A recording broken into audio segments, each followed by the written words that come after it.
り過ぎていた縫い呼吸を不思議なくらいに覚えてる。意味もないのになぜか不甲斐なくて泣いた日のようにただ強くなりたいと願ってた。そのために必要な勇気を探し求めていた。残酷な運命が定まってるとして、それがいつの日か僕の前に現れとして、ただ一瞬この一瞬息ができるならどうでもいいと思いたい。その心をもう一度遠くへ行け遠くへ行けと僕の中でなりたかった。どうしようもないのでスレスレだって目を離した君ありのどっかなしまらないようにはない。そんな色になるための歌さあまた影のビッグサイン転がってくストーリーを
突き上げたナンバーワンが指さす空の彼方、今よりも高い現実が見たいから、満たされないからからに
せに通り過ぎてたの飛行機を不思議なくらいに覚えてる。意味もないのになぜか不甲斐なくて泣いた夜にただ強くなりたいの願ってた。そのために必要な勇気を探し求めていた。残酷な運命が定まってるとして、それがいつの日か僕の前に現れるとして、ただ一瞬この一瞬息ができるならどうでもいいと思えたその心。もう一度遠くへ行け遠くへ行けと僕の中で誰かが歌う。どうしようもないほどで釣れずにいつだって目を離した君が二度と悲しまないように笑える。そんなヒーローになるための歌。さらば掲げるピースサイン転がってくストーリーを。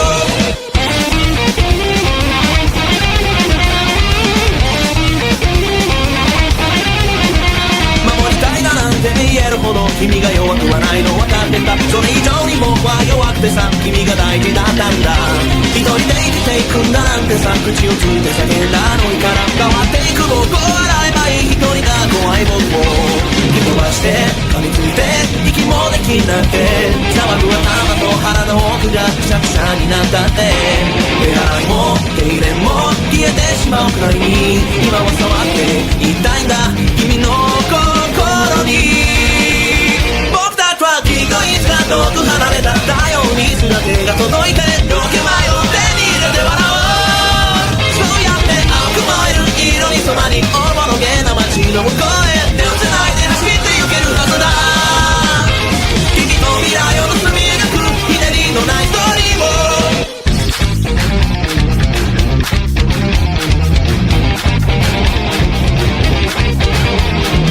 かさぶただらけ荒くれた日々が削り削られすり切れた今が君の言葉で蘇る鮮やかにも現れてくる。さなぎのままで眠る魂を壁掛けのまま捨てたあの夢をもう一度取り戻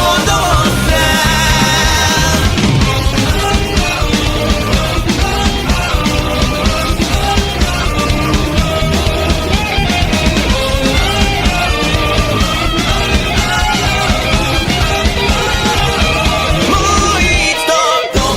遠くへ行けと僕の中で誰かが